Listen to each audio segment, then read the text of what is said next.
हरे कृष्णा, हर हर महादेव। प्रिय मित्रों, स्वागत है आपका आपके अपने चैनल दिशा स्पिरिचुअल पर। स्वागत है आपका धर्म, भक्ति और आस्था के मार्ग पर, जो हर कदम आपको दिव्यता की ओर ले जाता है। जब मन ईश्वर में लगे तो जीवन में शांति, समाधान और सच्चा सुख प्राप्त होता है। श्रावण मास के कृष्ण पक्ष की एकादशी 21 जुलाई सोमवार को कामिका एकादशी का व्रत रखा जाएगा। इसी के साथ इस दिन श्रावण मास के दूसरे सोमवार का व्रत भी है, इसलिए इस दिन भगवान विष्णु जी और भगवान शिव जी की कृपा फलदायी होगी। आइए इस पावन अवसर पर सुनते हैं कामिका एकादशी की व्रत कथा और जानते हैं कामिका एकादशी व्रत की महिमा श्री कृष्ण ने धर्मराज युधिष्ठिर को किस प्रकार सुनाई थी।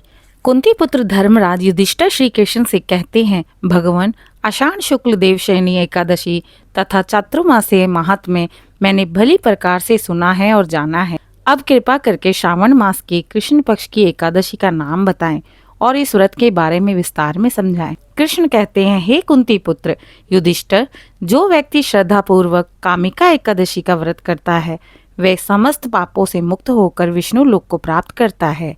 इस व्रत की महिमा इतनी है कि गंगा स्नान, दान पुण्य और हजारों वर्ष तप करने से जो फल प्राप्त होता है वह सब कामिका एकादशी के सिर्फ मात्र एक व्रत रखने से मिल जाते हैं। आगे कृष्ण भगवान कहते हैं, हे युधिष्ठिर, इस एकादशी की कथा एक समय स्वयं सृष्टि रचयिता ब्रह्मा जी ने देव ऋषि नारद जी को सुनाई थी।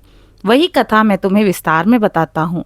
एक दिन नारद जी ने ब्रह्मा जी से पूछा कि हे ज्ञानेश्वर, मुझे श्रावण मास के कृष्ण पक्ष की एकादशी की कथा सुनने की इच्छा है।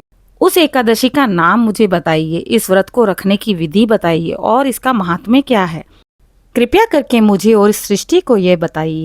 नारद जी की यह जिज्ञासा सुनकर ब्रह्मा जी ने कहा, हे नारद, सृष्टि के हित के लिए तुमने बहुत ही सुंदर जिज्ञासा व्यक्त की है। सावन मास में आने वाली कृष्ण पक्ष की एकादशी का नाम कामिका एकादशी है। उसको सुनने मात्र से वाजपेयी यज्ञ के फलों की प्राप्ति होती है। इस दिन शंख, चक्र, गदाधारी विष्णु भगवान का पूजन होता है, जिनके नाम श्रीधर, हरि, विष्णु, माधव, मधुसूदन आदि हैं। उनकी पूजा करने से गंगा, काशी, नैमिषारण्य और पुष्कर स्नान से मिलने वाले फलों के समान है। यह फल कामिका एकादशी पर विष्णु भगवान के पूजन से मिलता है।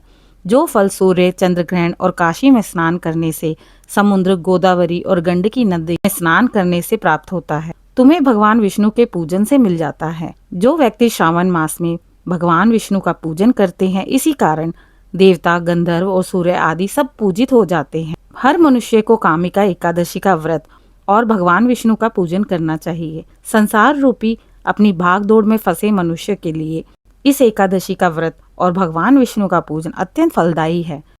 सभी के पापों के नाशों के लिए एक महा उपाय है।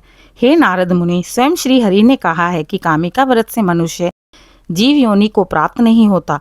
इस दिन तुलसी दल विष्णु जी को अर्पित करने से इस संसार के समस्त पापों से मुक्त हो जाते हैं। श्री हरि किसी भी अमूल्य बहुमूल्य वस्तु से इतना प्रसन्न नहीं होते जितना वह तुलसी दल के अर्पण होने से होते हैं। तुलसी दल पूजन का मूल किसी भी बहुमूल्य वस्तु दान के बराबर नहीं है। हे देव ऋषि नारद मुनि, मैं भगवान के प्रिय तुलसी दल को शत शत नमस्कार करता हूँ। तुलसी के पौधे को लगाने से मनुष्य की सब मुश्किलें नष्ट हो जाती हैं, सब पाप नष्ट हो जाते हैं और तुलसी के स्पर्श से मनुष्य पवित्र हो जाता है। इसके अलावा चित्रगुप्त कामिका एकादशी की रात्रि को दीपदान और जागरण के फल का महात्म्य वह भी नहीं कर पाएंगे। जो इस एकादशी की रात्रि को भगवान नारायण के मंदिर में दीपक जलाते हैं, उनके पितृ स्वर्गलोक में अमृत पान करते हैं, तथा जो व्यक्ति घी या तेल का दीपक जलाते हैं वह सभी सूर्य लोक को प्राप्त होते हैं। आगे ब्रह्मा जी कहते हैं कि हे नारद मुनि, ब्रह्म हत्या तथा भ्रूण हत्या आदि पापों को खत्म करने वाली इस कामिका एकादशी का व्रत मनुष्य को पूरी श्रद्धा के साथ करना चाहिए। कामिका एकादशी के व्रत का महात्म्य श्रद्धा से श्रवण करने और पढ़ने वाला मनुष्य सभी पापों से मुक्त होकर विष्णु लोक को प्राप्त होता है। ओम नमो भगवते वासुदेवाय नमः। आज की कथा महात्म्य का समापन यहीं होता है। सृष्टि के रचयिता द्वारा कहा गया महात्म्य आपको कैसा लगा, कमेंट में जरूर बताएं। कामिका एकादशी व्रत की आपको ढेर सारी शुभकामनाएं। आशा करती हूँ आज की कथा आपको प्रेरणादायक लगी हो। इस महात्म्य को अपने प्रियजनों से साझा करें और मेरे चैनल को लाइक, शेयर, सब्सक्राइब करना ना भूलें।